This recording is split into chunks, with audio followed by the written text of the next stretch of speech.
Tuhan di sore hari ini. Berterima kasih juga untuk Bapak Adolf yang telah diberi kesempatan untuk menyampaikan kebenaran firman Tuhan. Langsung saja kita buka Alkitab kita dalam Efesus 4 ayat 25 sampai ayat ke-27. Saya akan membacakan untuk kita semua.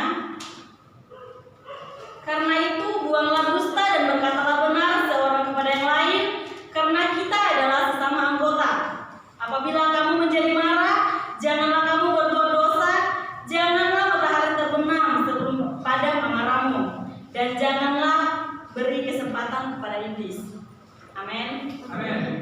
Oleh kebenaran firman Tuhan kita di sore hari ini, saya akan beri tema jangan beri kesempatan kepada iblis. Kalau kita kembali lihat ke dalam bahasa aslinya, di sini menggunakan kata topon yang artinya berpijak, tempat berpijak. Sedangkan dalam Kamus Besar Bahasa Indonesia atau dalam KBBI menggunakan kata keluasan atau peluang. Berarti jangan beri kesempatan kepada iblis, artinya jangan beri peluang kepada iblis, sedikit apapun itu yang namanya peluang kepada iblis. Jangan memberi kesempatan kepada iblis. Jangan berpikir bahwa menjadi orang Kristen, menjadi orang yang percaya kepada Kristus, menjadi orang yang mengasihi Tuhan, itu membuat kita kebal terhadap godaan, kebal terhadap tentangan. Justru sebaliknya, ketika kita menjadi orang percaya, itu akan membuat kita menjadi target utama dari segala pencobaan, segala godaan. Melalui kebenaran firman Tuhan di sore hari ini yang di ayat 25 sampai 27 yang dituliskan oleh Rasul Paulus kepada jemaat Efesus pada saat itu. Kalau kita lihat kembali jemaat Efesus pada saat itu, jemaat Efesus pada saat itu adalah jemaat yang sudah percaya kepada Kristus, jemaat yang betul-betul setia kepada Tuhan, yang mengasihi Tuhan. Tetapi kembali lagi, kenapa Rasul Paulus mengingatkan mereka untuk jangan beri kesempatan kepada iblis? Dari sini kita belajar bahwa ketika kita sudah hidup dalam Tuhan, sudah hidup sebagai orang percaya, itu bukan suatu jaminan untuk kita tetap hidup dalam kebenaran. Kadang-kala orang yang sudah percaya pun masih jatuh dalam pencobaan. Kalau kita lihat dalam 2 Timotius 4 ayat 10 di sana katakan, karena Demas telah mencintai dunia dan meninggalkan aku.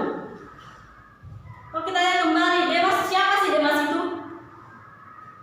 Demas adalah kawan sekerja Paulus. Kalau Demas kawan sekerja Paulus, berarti Demas adalah orang yang mengasihi Tuhan juga, orang yang sama-sama melayani Tuhan dengan Paulus. Tetapi kenapa dikatakan di sana Demas mencintai dunia dan meninggalkan aku? Karena di situ Demas memberi peluang kepada iblis untuk masuk dalam hidupnya. Bahkan dalam perjanjian lama pun dikatakan Daud pun, kejatuhan Daud pun dicatat dalam perjanjian lama. Oleh sebab itu, melalui kebenaran firman Tuhan kita di sore hari ini, bagaimana kehidupan kita sebagai orang percaya untuk jangan beri kesempatan kepada iblis, tetap berpegang teguh kepada Tuhan. Jangan mengharapkan kemampuan kita, kekuatan kita. Kadangkala kita itu sebenarnya orang lemah. Roh memang penurut, tapi daging lemah. Ada 2 ciri cara yang akan saya bagikan di sini. Bagaimana cara kita sebagai orang percaya untuk tidak memberi kesempatan kepada iblis. Yang pertama, tidak berdusta. Di ayat yang ke-25 bisa kita lihat di sana. Karena itu buanglah dusta dan berkatalah benar seorang kepada yang lain, karena kita adalah sesama anggota. Tidak berdusta artinya tidak mengatakan perkataan yang bohong, perkataan yang tidak jujur. Di ayat ke-25 ini mengajarkan kita bagaimana sebagai kita sebagai orang percaya untuk tetap menjaga perkataan kita, tetap menjadi orang yang jujur, orang yang tidak mengatakan perkataan yang bohong, berita hoaks yang kita sampaikan kepada orang lain. Kadang-kadang dalam kehidupan kita sehari-hari kita lihat sekitar kita, karena dia teman saya, gitu. Dia berbuat salah, saya belain dia dengan cara saya bilang ke yang satunya, oh dia tidak seperti itu.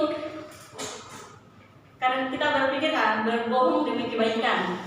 Tetapi dikatakan dalam Amsal 6 ayat 16-17 dikatakan di sana Allah membenci dusta. Bahkan dalam Amsal 12 ayat 22 juga dikatakan di sana Allah jijik terhadap dusta. Sebenci itu Allah terhadap dusta. Jadi bagaimana kita sebagai orang percaya, orang yang sudah hidup dalam Kristus, jangan beri kesempatan kepada iblis. jangan berperkataan bohong, jangan berdusta. Walaupun itu karena dibilang berbohong demi kebaikan, tidak boleh saudara. Ketika saudara sudah tahu kebenaran firman Tuhan, tetapi saudara masih tetap melakukan ini, saya mau bilang saudara bertobat. Tidak ada kesempatan untuk iblis. Amin. Bahkan di dalam Matius 5 ayat 37 juga dikatakan, jika ya katakan ya, jika tidak katakan tidak. Amin. Demikian juga diulangi dalam Yakobus, katakan di sana. Sama yang katakan Matius tadi, diulangi 2 kali, berarti ketika iya kita katakan iya, tidak kita katakan tidak. Jangan menambah-nambah perkataan, itu adalah bohong. Dan Allah membenci itu. Dalam Yohanes 8 ayat 44c juga dikatakan, ketika kita berbohong, bapa segala pendusta adalah iblis. Berarti kalau ketika kita berbohong, bapa kita adalah iblis. Tapi saya percaya kita ada di tempat ini yang sudah hidup dalam Kristus, yang sudah dimenangkan oleh Kristus. Kita bukanlah menjadi anak-anak iblis, tapi menjadi anak-anak Allah. Amin.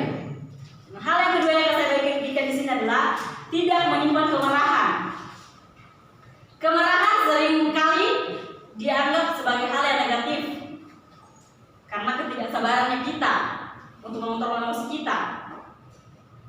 Yang kedua, tidak menyimpan kemarahan. Jangan menyimpan kemarahan dalam hati kita karena itu merupakan celah bagi iblis untuk masuk ke dalam hati kita. Salah satunya dari kemarahan kita. Ada satu ilustrasi. Ada sebuah kapal yang berlayar, tetapi tiba-tiba mogok kapalnya. Sehingga cerita mereka terdampar di pulau. Sampai mereka di pulau tidak ada minum, tidak ada makanan di sana. Apa yang mereka lakukan di sana? Mereka mengambil batu dan di sana cuma ada monyet-monyet yang ada di pulau itu. Mereka melempari monyet-monyet itu dan monyet-monyet itu naik ke pohon kelapa, memanjat pohon kelapa untuk melempari balik mereka dengan buah kelapa. Artinya dari ilustrasi ini kita belajar bahwa ketika kita marah, kita memberi kesempatan kepada iblis untuk masuk dalam hidup kita. Dan iblis mendapat keuntungan dari situ. Di dalam perjanjian lama kita pasti tahu cerita tentang Kain dan Habel. Sudah tidak asing lagi bagi kita sebagai orang Kristen. Di dalam Kejadian 4 ayat 4 sampai 8 dikatakan di sana, Kain marah terhadap adiknya karena persembahannya yang diterima Allah cuma persembahan adiknya, bukan dia. Dia menyimpan kebencian, kemarahan di hati dalam hatinya. Makanya timbullah pembunuhan. Makanya saudara, ketika saudara marah, kontrol amarah saudara. Bahkan bukan cuma saudara, tapi saya juga. Kebenaran firman Tuhan di sore hari ini menegur saya dan saudara bagaimana untuk mengontrol kemarahan kita. Dalam Mazmur dikatakan, biarlah kamu marah, tetap jangan berbuat dosa. Oleh sebab itu, sebagai orang percaya, orang sudah hidup dalam Tuhan, jangan memberi kesempatan kepada iblis, memberi celah kepada iblis. Iblis bukannya menyerah ketika kita hidup dalam Tuhan.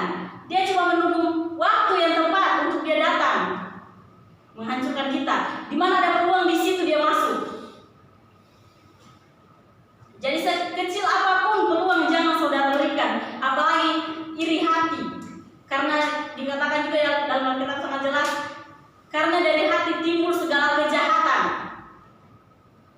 Jagalah hati saudara. Saya tidak bisa menjaga hati saudara. Bagaimana kita menjaga hati kita masing-masing? Karena di Amsal dikatakan, jagalah hatimu dari segala kewaspadaan, karena dari situ terpancar kehidupan. Jadi ketika kita marah, ketika kita kesal sama orang, yang perlu kita jaga hati kita, kemarahan kita, kontrol emosi kita. Kadang keegoisan kita membuat kita mementingkan diri sendiri, membuat kita kadang marah itu bukan tergantung dari orang yang membuat kita marah, tetapi bagaimana diri kita sendiri. Karena iri hati saya marah kepada saudara yang lain. Sebenarnya tidak seperti itu. Ketika kita sudah hidup dalam kebenaran firman Tuhan, kita sudah tahu kebenaran firman Tuhan. Sebagai orang percaya, kita tidak boleh lagi menyimpan kemarahan. Kita tidak boleh marah berlarut-larut. Dalam ayat 26 di sini, apabila kamu marah, janganlah kamu berbuat dosa. Artinya ketika kamu marah, saudara marah, jangan berbuat dosa. Jangan sampai berlarut-larut marah. Tetapi ketika marah, kita harus bisa juga, hari itu kita marah, hari itu juga kita harus melepas ke pengampunan untuk orang tersebut.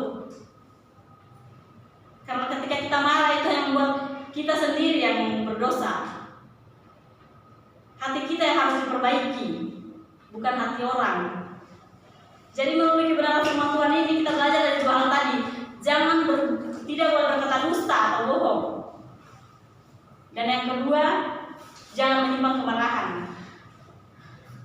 Bagaimana kita belajar sebagai orang Kristen, orang percaya untuk tidak menyimpan kemarahan dalam hidup kita, tidak mengeluarkan kata-kata bohong, kata-kata hoax dari hidup kita. Tidak boleh kita jaga perkataan kita. Bagaimana kita mau dipercaya orang kalau kita selalu berbohong? Karena ketika sekali kita berbohong, akan berbohong terus-menerus, dan iblis akan mempergunakan itu untuk masuk dalam kehidupan kita. Tapi saya percaya yang ada di tempat ini kita semua tidak seperti itu. Melalui kebenaran firman Tuhan kita sore ini, saya percaya kita semua diberkati oleh kebenaran firman Tuhan. Amin.